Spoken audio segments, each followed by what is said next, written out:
Bagaimana sih Kak kira-kira gambaran perempuan di Papua?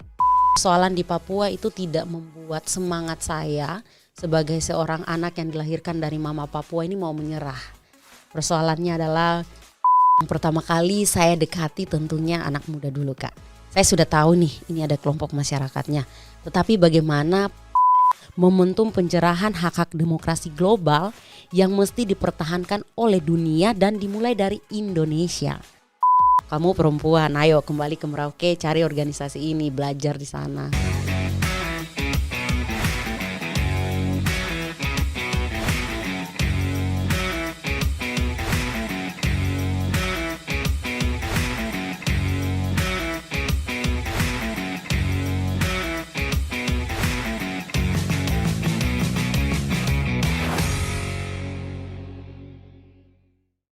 Halo teman pemilih, apa kabar semuanya? Semoga teman pemilih dalam keadaan sehat selalu dan tentunya semangat untuk menyambut pemilu 2024 mendatang. Saya Nona Evita, host podcast KPU RI, ingin mengucapkan terima kasih karena teman pemilih sudah setia menonton podcast KPU RI di kanal YouTube Komisi Pemilihan Umum Republik Indonesia. Nah, hari ini kita kedatangan tamu istimewa dari ujung timur Indonesia.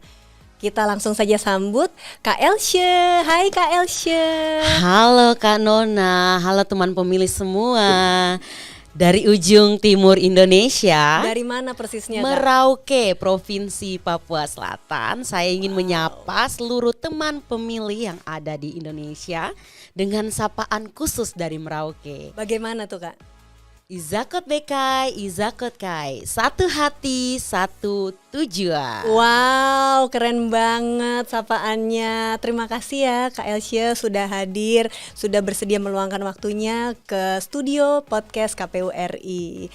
Nah, sebelum kita bicara lebih jauh, berbincang-bincang topik-topik seru pada hari ini, kita mau kenalan dulu lebih jauh. Apa sih kegiatan Kak Elsye yang saat ini sedang Kak Elsye lakukan? Sibuk apa nih? Oke Kak, memang ada pepatah yang mengatakan bahwa tak kenal maka tak sayang ya. Betul. Iya, saya Elsye Titi Halawa, kulit saya hitam, rambut saya keriting, saya perempuan Papua, papa dari Ambon dan mama dari Merauke. Nah, untuk kali ini terima kasih ya untuk KPU RI yang sudah mengundang saya untuk ada di tempat ini mewakili seluruh teman pemilih yang ada di Indonesia dan khususnya dari Ufuk Timur Indonesia, Provinsi Papua Selatan, Tanah Papua. Aktivitas saya saat ini di Jakarta sebagai Wakil Sekretaris Umum Pengurus Pusat Gerakan Mahasiswa Kristen Indonesia. Wow, jadi kakak saat ini kegiatannya sebagai pengurus pusat ya kak ya, pengurus pusat GMKI. Iya benar sekali kak. Baik, sudah berapa lama kak ikut di GMKI? Untuk GMKI sendiri sebelum masuk menjadi pengurus pusat sudah dari saya kuliah kak. Kurang lebih sekitar 5-6 tahun yang lalu ya. 5-6 tahun yang saat lalu masih ya kak kuliah, ya. Kak. Baik, ini saya ada catatan kakak dulu sebelumnya pernah menjadi ketua GMKI Merauke. Iya benar kakak. Periode kapan itu kak? Tahun 2019-2021. Wow, keren banget kak. Lalu di GMKI sendiri aktivitas apa saja yang kakak lakukan di dalam organisasi GMKI? Iya, kalau GMKI sendiri merupakan organisasi pengkaderan yang mana ada program-program yang dijalankan, tinggi iman, tinggi ilmu, tinggi pengabdian juga. Fokus kami ke gereja, kemudian juga ke perguruan tinggi, kampus dan juga ke masyarakat. Program pelayanan dan juga tentunya pengkaderan dari anak-anak muda Kristen. Seperti itu Kak. Kalau yang berkaitan dengan kepemiluan, kira-kira dari GMKI ada program khusus nggak kak? Ada Kak, kebetulan sudah dari beberapa periode sebelumnya dari pengurus pusat sendiri sudah bekerja sama dengan KPU RI ya. Ada 3 program yang kita sudah lakukan. Yang pertama itu kerjasama untuk seminar nasional yang mana GMKI ini tersebar di seluruh cabang yang ada di Indonesia dari Sabang sampai Merauke. Kemudian juga ada 2 program lainnya yang tentunya berkaitan juga dengan pemilu pemula. Untuk teman pemilu pemula itu ada semacam program pendampingan kakak. Itu sudah dilakukan oleh GMKI yang juga tentunya bekerja sama dengan KPU kakak. Baik, menarik yang pemilih pemula ini Kak, karena porsi terbesar pemilih dalam pemilu 2024 itu adalah pemilih muda begitu ya Kak ya, dan di dalamnya itu juga ada pemilih pemula. Nah, ini program pemilih pemula ini bisa dijelaskan lagi nggak Kak? Dijelaskan lebih lanjut. Kira-kira teknisnya itu bagaimana Kak? Iya Kak, yang dibuat oleh GMKI untuk nantinya akan bisa berkolaborasi juga dengan KPU RI. Yang pertama tadi saya sebutkan seminar nasional, kemudian sekolah milenial partisipatif pemilu, yang mana ini memang difokuskan untuk teman-teman pemilih pemula yang ada di seluruh Indonesia, dan tentunya juga GMKI ini tersebar dari Sabang sampai Merauke, dan itu akan sangat membantu KPU dalam tugas-tugas memilih nantinya. Kemudian ada juga program yang kami ingin ajak untuk dikolaborasikan dengan KPU, yaitu Duta Demokrasi GMKI.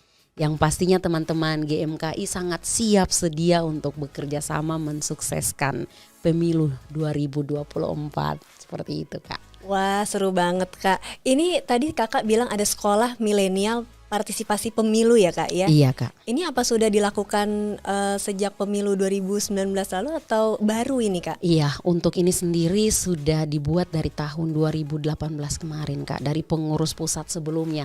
Dan memang kami mengharapkan untuk pemilu 2024 juga ada ruang sehingga GMKI pun dapat terlibat aktif dalam membantu KPU RI dalam mensukseskan kerja demokrasi ya. Iya, 2024 Kak. Baik, berarti kalau misalnya dibentuk dari tahun 2018 berarti sempat ada mahasiswanya begitu ya Kak ya untuk sekolah milenial partisipasi pemilu ini, Iya, ada muridnya. Kak. Iya Kak. Untuk 2019. Iya Kak. Itu apa aja sih Kak yang diajarin Kak? Dan tentunya yang diajarin di situ ada tujuan ya, maksud dari tujuan kegiatannya itu seperti tentunya memberikan pemahaman yang lebih benar, yang lebih luas tentang pemilu itu sendiri. Kemudian juga tentunya mengajarkan mahasiswa tentunya untuk jangan sampai ada yang golput, sehingga mahasiswa-mahasiswa kader-kader ini menjadi corong terdepan KPU di pelosok negeri. Betul banget Kak. Kalau misalnya memang tidak boleh golput ya teman pemilih, karena hak bersuara teman pemilih itu adalah hak istimewa begitu ya Kak Iya, ya. benar Jadi sekali, Kakak. harus digunakan teman pemilih. Baik Kak, bicara mengenai organisasi kepemudaan, organisasi kepemudaan ini kan erat kaitannya dengan kaum pria begitu ya Kak Iya. ya. Nah, kenapa sih Kak, Kakak sebagai perempuan memilih untuk terjun langsung ke organisasi kepemudaan Kak? Iya Kak, karena sebagai seorang perempuan tuh harus berdaya dan kita harus mampu mematahkan bias gender. Dan tentunya saat ini perempuan diberikan ruang yang cukup luas untuk bisa terlibat aktif dalam segala aspek pembangunan. Kesempatan yang baik ini jangan sampai tidak kita gunakan dengan baik. Kemudian perempuan juga saya lihat diberikan bahu yang sangat kuat ya, sehingga perempuan itu mampu berada dan berdampak di lingkungan sekitarnya maupun di ranah urusan domestik maupun di ranah publik itu sendiri. Dan saya rasa organisasi Gerakan Mahasiswa Kristen Indonesia maupun organisasi Cipayung lainnya, HMI, PMKRI dan lain-lain, ini menjadi ruang dan wadah untuk kita perempuan pun dapat belajar dan mempersiapkan diri tentunya. Berarti memang diberikan ruang ya Kak ya, ruang untuk Iya. berekspresi, Iya, benar sekali. untuk menggali potensi seperti itu. Dan Kak, untuk peran perempuan sendiri dalam organisasi GMKI, apa sih Kak secara spesifik peran perempuan dalam organisasi kepemudaan GMKI? Iya, untuk saat ini GMKI kami baru dilantik pada tanggal 31 Januari 2023. Dan ini merupakan sesuatu yang luar biasa juga karena dari sekian banyak kaum pria yang ada di situ, kami ada 10 orang yang dipercayakan keterwakilan dari Sabang sampai Merauke, Indonesia Barat, Indonesia Tengah maupun Indonesia Timur. Kami ada diberikan ruang seperti itu. Seperti tadi yang saya katakan, peran kita yang tadi saya sampaikan juga bahwa memang harus berdampak bukan hanya di ranah domestik tapi juga di ranah publik. GMKI sendiri memberikan ruang untuk kita bagaimana kita mampu bersaing, bagaimana kita mampu mengekspos diri kita melakukan hal-hal yang berdampak positif seperti itu.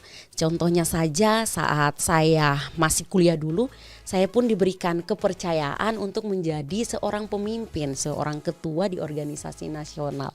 Ruang-ruang itu yang GMKI tidak pernah menutupnya, seperti gitu Kak. Baik, sungguh membanggakan prestasi dari Kak Elsya. Dan teman pemilih jangan kemana-mana karena kita masih banyak lagi obrolan-obrolan menarik dengan Kak Elsya. Tetap stay tune di podcast KPU RI. Halo teman pemilih, kembali lagi bersama saya Nona, host podcast KPU RI hanya di kanal YouTube Komisi Pemilihan Umum Republik Indonesia. Saya masih bersama Kak Elsya di sini. Ya, hari ini setelah tadi kita sudah berbincang-bincang tentang kesibukan Kak Elsya di GMKI ya. Aku mau tanya nih Kak Elsya. Kak Elsya cita-citanya apa sih sekarang? Sekarang ya Kak? Iya. Tentunya masih menjadi perempuan yang berdaya dan berdampak Kakak. Wow. Apakah cita-cita ini juga menjadi cita-cita Kak Elsya waktu masih kecil? Berubah-berubah nih sebenarnya Kak. Berubah-berubah. Wah, ini menarik nih. Jadi dulu waktu kecil cita-citanya apa Kak? Waktu jadi masih SD itu cita-citanya saya mau jadi artis Kak. Mau jadi artis. Iya. Kan sering nonton TV kan, hitam putih RCTI itu. Jadi mau jadi artis dulu ya Kak ya? Dulunya Kak. Umur berapa itu Kak mau jadi artis? Itu waktu masih SD Kak, sekitar usia 6 sampai 10 tahun begitu Kakak. Baik, waktu SD ya. Terus waktu SMP berubah lagi nggak Kak? Masih sama, cuman waktu SMA ternyata diarahin sama mama untuk jadi guru sekolah dasar Kak. Waktu SMA diarahkan oleh mama ya, Iya. jadi guru sekolah dasar. Jadi Wah. masuk SMA-nya tuh khusus untuk menjadi seorang guru KPG, Kolese Pendidikan Guru KAS Papua. Wow, lalu kuliahnya bagaimana Kak saat kuliah? Iya, jadi SMA-nya saya masuk di KPG, Sekolah Guru 3 tahun, dilanjutkan lagi 4 tahunnya dari Universitas Cendrawasih, Sekolah Guru lagi Kak. Jadi khusus guru SD, PGSD. Wow, terus kemudian berubah lagi nggak cita-citanya tuh Kak? Tidak Kak, jadi saya udah ngajar sejak jadi ngajar. lulus kuliah 2019. Guru SD nih Kak. Wow, bicara mengenai mama ya Kak, berarti ada peran perempuan di sini. Iya benar Peran sekali. perempuan yang sangat penting. Nah, bicara mengenai perempuan Kak, bagaimana sih Kak kira-kira gambaran perempuan di Papua di masa-masa saat ini? Iya, perempuan Papua ya, karena saya pun dilahirkan oleh salah satu malaikat Tuhan, perempuan Papua, mama saya. Dan saya melihat perempuan Papua di tengah arus globalisasi, banyak persoalan, dinamika yang terjadi di sekitarnya. Namun perempuan ini memang diciptakan Tuhan spesial, dengan bahu yang kuat, hati yang kuat, sehingga mama merupakan salah satu contoh teladan yang saya teladani, yang membuat saya pun tumbuh menjadi seperti ini Kak. Jadi ketika saya kuliah, saya terlibat dalam kegiatan aktivitas sosial pemberdayaan masyarakat Papua, khususnya mama-mama Papua dan juga anak-anak Papua. Karena berbicara soal Papua, tentunya ini bukan hal yang baru lagi ya, semua dari Sabang Merauke pasti kalau bicara Papua tahu apa Papua, keadaan di sana seperti apa. Tetapi persoalan di Papua itu tidak membuat semangat saya sebagai seorang anak yang dilahirkan dari mama Papua ini mau menyerah. Persoalannya adalah indeks prestasi manusia di sana yang cukup rendah, urutan pertama terendah di Indonesia, kemudian juga banyak anak-anak yang putus sekolah. Saya melihat ini sesuatu yang jangan kita melihat kelemahannya, tetapi bagaimana dari kelemahan ini kita menimbulkannya menjadi sebuah peluang dan dapat memberikan solusi untuk bangsa, untuk negara kita, menyelamatkan generasi emas kita dari ujung timur Indonesia. Semangat yang mama lakukan membuat saya termotivasi, sehingga saya dididik pun untuk menjadi perempuan yang dapat menjadi berdaya dan berdampak untuk lingkungan sekitar saya. Ketika bergabung dengan Gerakan Mahasiswa Kristen Indonesia ini, sesuatu yang puji Tuhan saya berterima kasih sekali sehingga program-program yang sudah saya jalankan di luar sebelum saya mengenal GMKI dapat dikolaborasikan dengan kegiatan pemberdayaan, pendampingan yang dilakukan oleh GMKI itu sendiri di Merauke. Dan saya punya cerita Kak.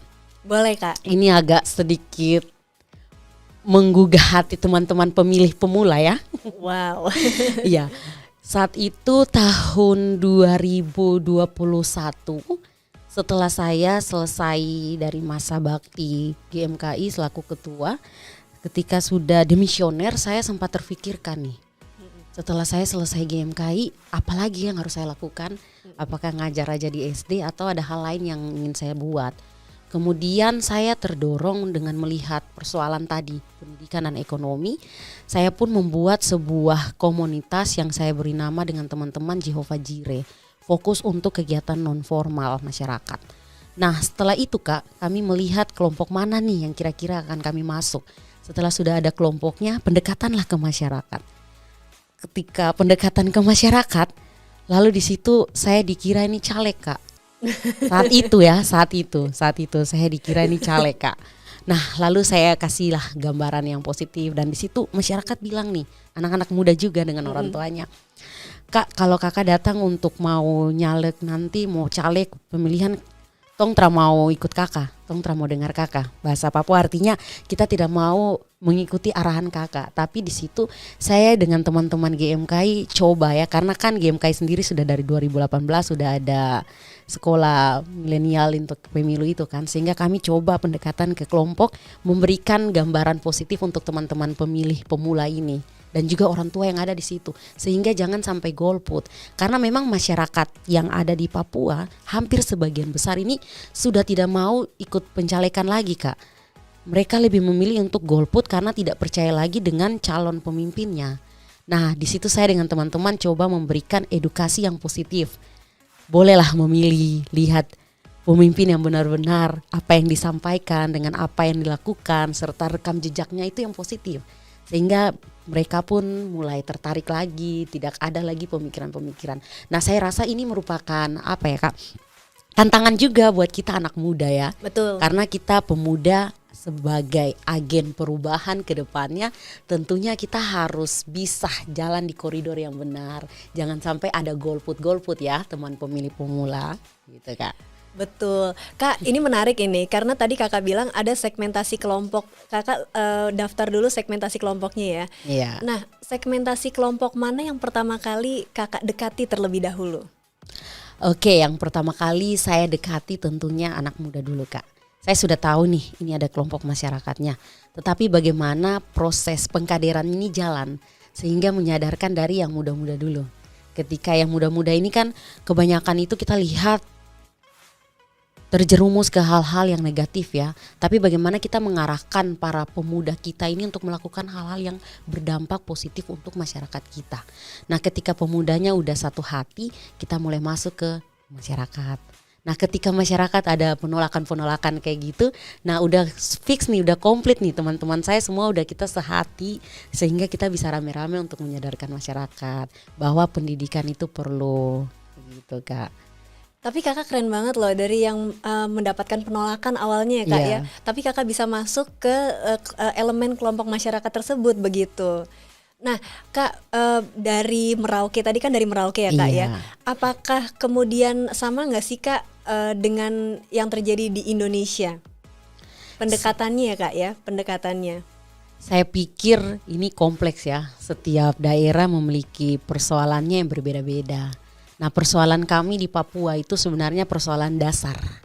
Persoalan dasar kenapa sampai masyarakat itu mau golput. Karena ada persoalan-persoalan yang mempengaruhinya seperti gitu Kak.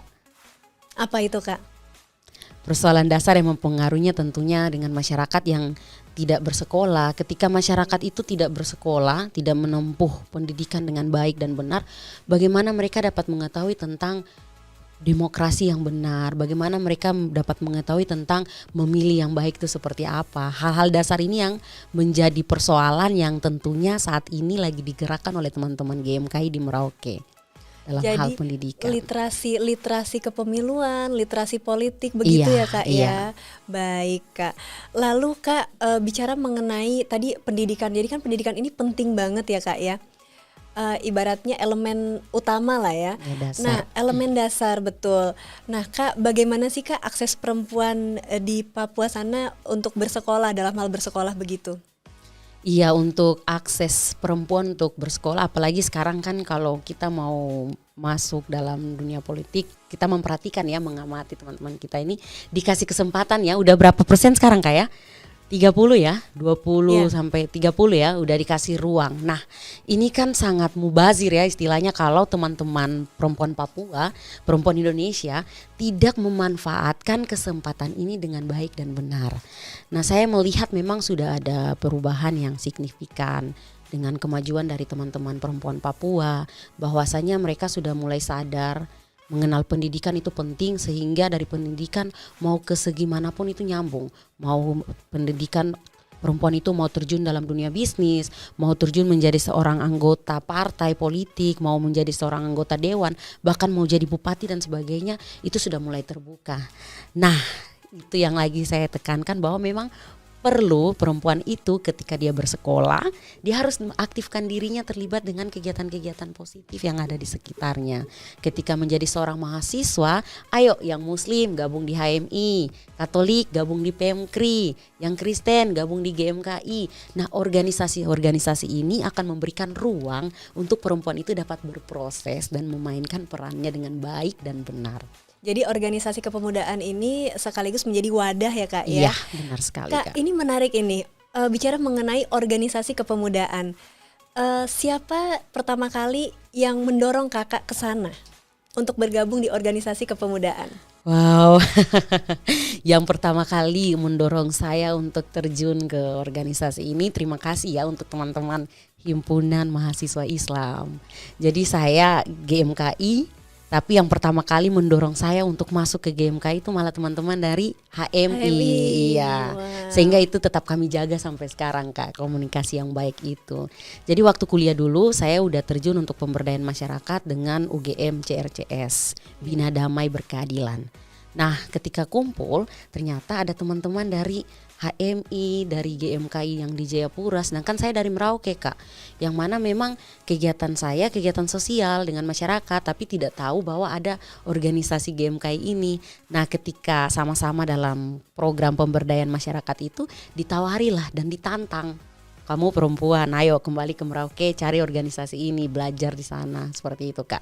Sehingga saya pun dapat dipercayakan tahun 2023 sebagai perempuan Papua pertama yang ada di pengurus pusat GMKI. Keren banget Pengurus Kak. harian. Keren banget prestasinya Kak Elsya.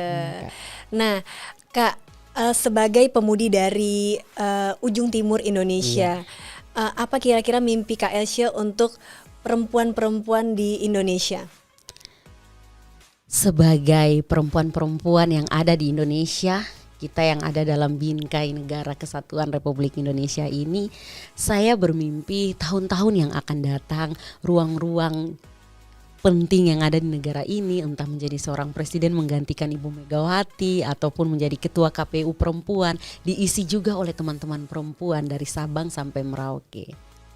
Baik, Itu sebuah Kak mimpi, Elsya. kerinduan Kakak ya. Iya, mulia sekali ya Kak tujuan Kakak dan mimpi-mimpi Kakak. Baik teman pemilih, jangan kemana-mana, kita akan masih ngobrol-ngobrol dengan Kak Elsya. Dan teman pemilih pastikan teman pemilih sudah terdaftar sebagai pemilih di pemilu 2024 mendatang. Caranya bagaimana? Caranya dengan cek DPT online, klik cek dptonline.kpu.go.id. Dan kalau misalnya teman pemilih belum terdaftar, boleh menghubungi Pantarli atau PPS, PPK, dan KPU setempat. Demikian, jangan kemana-mana, stay tune, tetap di podcast KPU RI hanya di kanal YouTube Komisi Pemilihan Umum Republik Indonesia.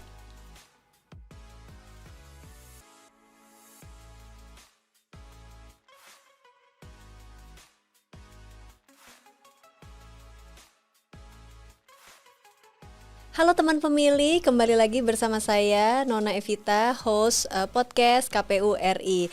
Teman pemilih jangan lupa untuk subscribe podcast KPU RI di kanal YouTube Komisi Pemilihan Umum Republik Indonesia. Dan terima kasih sekali untuk teman pemilih yang sudah subscribe, karena kita jadi semakin semangat untuk menghadirkan informasi-informasi tentang kepemiluan. Baik, kali ini kita masuk ke segmen yang seru banget, yaitu segmennya NKCTP. Nanti kita cerita tentang pemilu. Nah, di segmen kali ini kita ingin mengajak Kak Elsya untuk menjawab pertanyaan-pertanyaan dari teman pemilih. Sudah siap, Kak? Siap kakak. Oke, yang pertama pertanyaan datang dari Mumung 140. Siapa tokoh yang menginspirasi Kak Elsya menjalani cita-cita? Oke kak, terima kasih untuk pertanyaan yang begitu luar biasa. Ada dua sosok perempuan hebat dan luar biasa yang membuat saya terus terinspirasi dan tetap semangat untuk mengejar impian dan cita-cita saya. Yang pertama, mama saya, semangat juangnya yang begitu hebat membesarkan saya hingga saat ini. Dan yang berikut, tokoh nasional Indonesia, tokoh perempuan ya, Raden Ajeng Kartini. Karena berkat beliau ya, kita semua perempuan dapat mengenyam pendidikan dan bisa duduk di tempat ini kakak ya. Dua-duanya perempuan. Iya, berarti perempuan itu memiliki peran yang sangat penting ya Kak Elsya iya, ya. karena dari rahim perempuan akan lahir generasi-generasi emas bangsa ini. Baik, kita kenal istilah Ibu Pertiwi ya. Iya. Jadi itu diasosiasikan dengan perempuan juga ya, ibu, Iya, sosok kakak. ibu ya. Baik. Lalu pertanyaan yang kedua datang dari teman pemilih bernama Plangki Moharos ya. Pertanyaannya ini Kak Elsya. Kak Elsya, teruskan kalimat ini. Saya berharap pemuda-pemudi Indonesia itu ...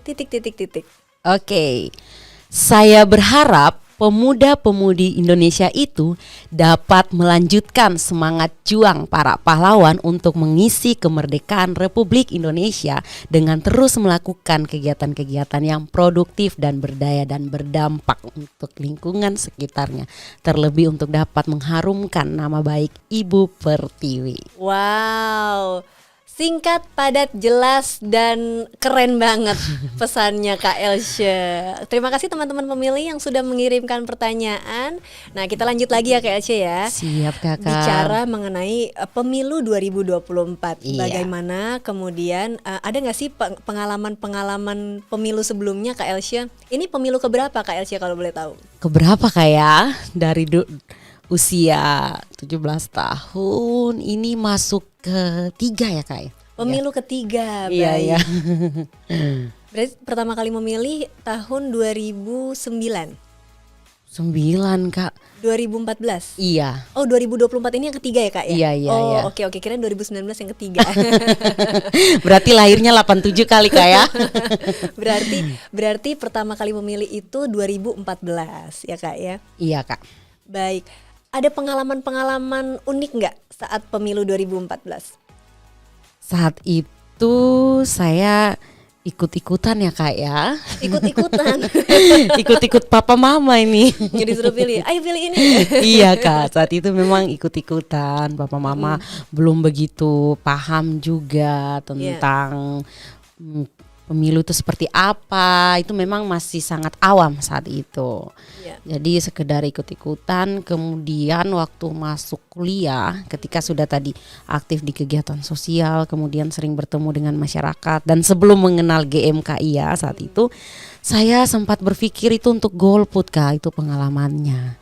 Dan memang di lingkungan sekitar juga teman-teman yang punya pemikiran yang sama, untuk apa kita memilih kalau nantinya pemimpin-pemimpin ini tidak melakukan hal-hal yang berdampak untuk masyarakat, hanya janji-janji manis saja.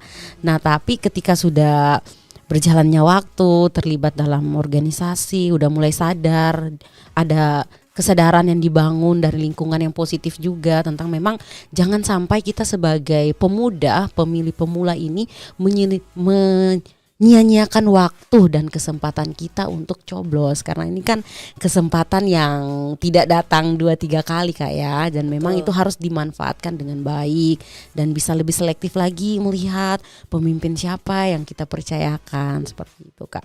Dan pengalaman-pengalaman seperti itu berlanjut ternyata ketika saya sudah sadar, ternyata di lingkungan sekitar saya masih banyak pun yang tidak sadar bahwa memang kita jangan sampai golput ketika kegiatan pendampingan, masyarakat menolak dan sebagainya. Ini menjadi sebuah tantangan ini Kak.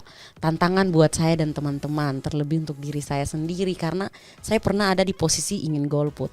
Nah, ketika udah sadar, tantangan terbesar bagaimana menyadarkan lingkungan sekitar saya untuk memanfaatkan sekali colek itu penting gitu Kak. Itu hak yang sangat amat istimewa, benar Kak. Sebagai warga negara ya Iya. Kak ya. Baik, tapi ini menarik loh karena Kak Elsya yang tadinya golput untuk diri sendiri kemudian sadar dan ikut menyadarkan lingkungan sekitar ya Kak ya. Iya. Ya, dan mungkin ini juga bisa menjadi inspirasi bagi untuk teman-teman pemilih yang mendengarkan ya, supaya juga ikut menyadarkan lingkungannya begitu agar jangan sampai golput ya Kak ya. Iya benar Kak, sama juga ketika saya sudah ada di pengurus pusat GMKI saat ini, ada program dari GMKI pusat sendiri bagaimana mau kolaborasi dengan KPU, dengan teman-teman sivitas yang lainnya juga untuk bagaimana kita mengedukasi hal-hal yang positif terhadap masyarakat. Pemilu yang baik, yang benar itu seperti apa. Nah ini program-program yang seperti ini yang saya harapkan ke depan memang akan digaungkan terus. Karena kan kita tahu bahwa pemilih saat ini, teman-teman pemilih ini tidak sama lagi dengan tahun 80-an, Betul. tahun 90-an, 2000-an awal. Mereka ini udah cerdas Kak. Jadi mereka memang sudah dapat mengakses internet dari Sabang sampai Merauke ya. Iya. Nah, edukasi-edukasi di media ini kan kadang ada juga yang tidak sesuai kan. Nah, bagaimana peran GMKI misalnya bekerja sama dengan KPU bisa memberikan edukasi pemahaman yang positif kepada masyarakat. Seperti itu hingga ke pelosok. Bahkan kita saat ini bicara mengenai internet ya Kak ya. Iya. Kita saat ini sudah mulai memasuki industri 5.0 begitu. Iya. Dan juga beriringan dengan itu juga harus ada masyarakat cerdas juga begitu ya Kak ya. Pemilih cerdas ya, masyarakat cerdas, Pemilih pemilihnya cerdas. baik. Pemimpinnya juga cerdas tentunya Kakak. Baik Kak Elsya. Kak, itu bicara mengenai pemilu sebelumnya ya.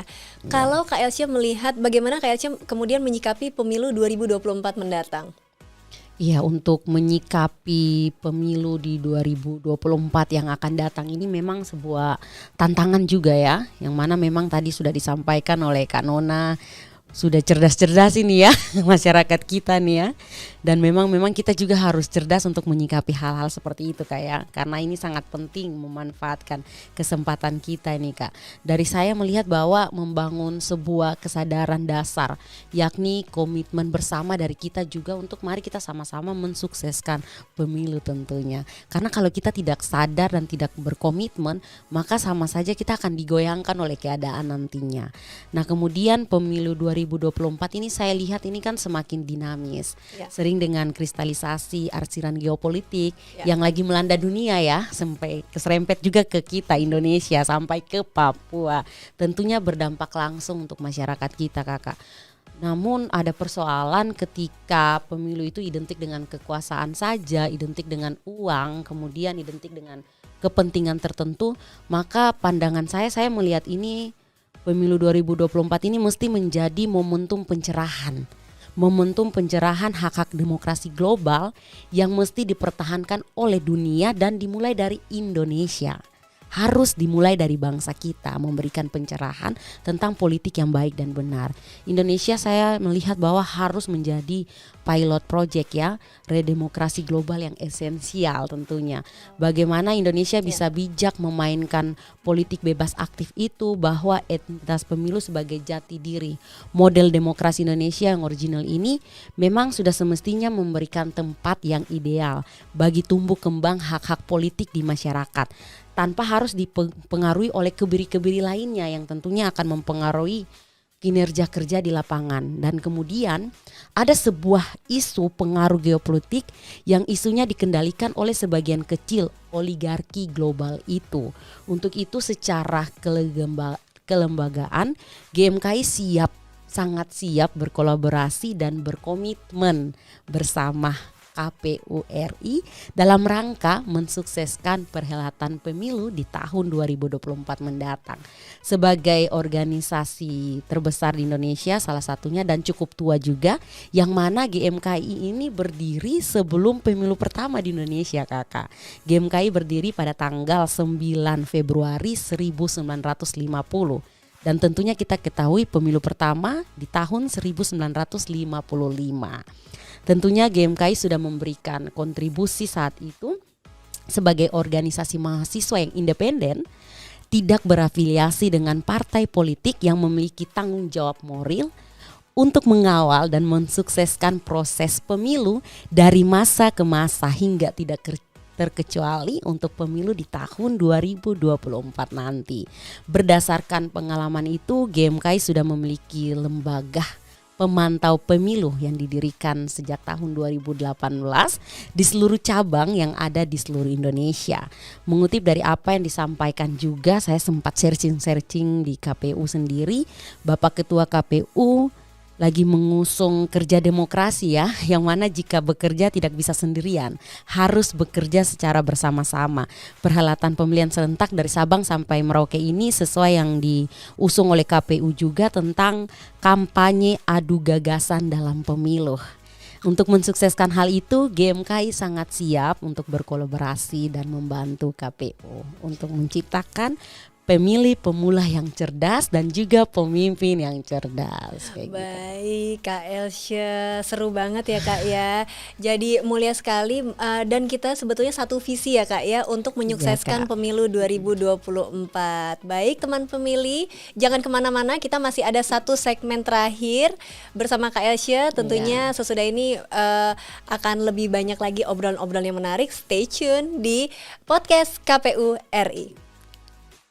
Halo teman pemilih, kembali lagi bersama saya Nona, host podcast KPU RI. Nah teman pemilih, kita sudah sampai di sesi terakhir ya Kak Elsya. Tidak terasa ya Kak ya? Sangat tidak terasa Kak, pengen lama-lama ini. Iya, sudah sesi terakhir ini. Nah sebelum kita menutup podcast episode kali ini, aku mau tanya nih Kak Elsya, apa pesan Kak Elsya untuk Indonesia? Untuk Indonesia, pesan saya sebagai anak Indonesia yang dilahirkan dari Ufuk Timur, negeri, Kota Merauke, Provinsi Papua Selatan, Indonesia mesti menuju Indonesia bangkit.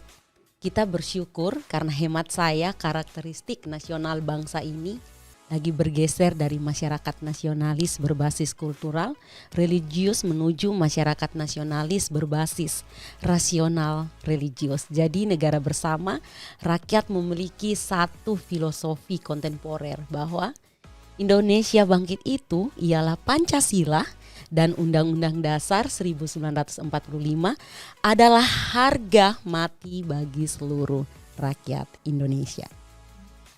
Baik, terima kasih sebelumnya Kak Elsya sudah mampir di podcast KPU RI ya, sudah mampir ke studio dan berbincang dan memberikan insight kepada teman pemilih.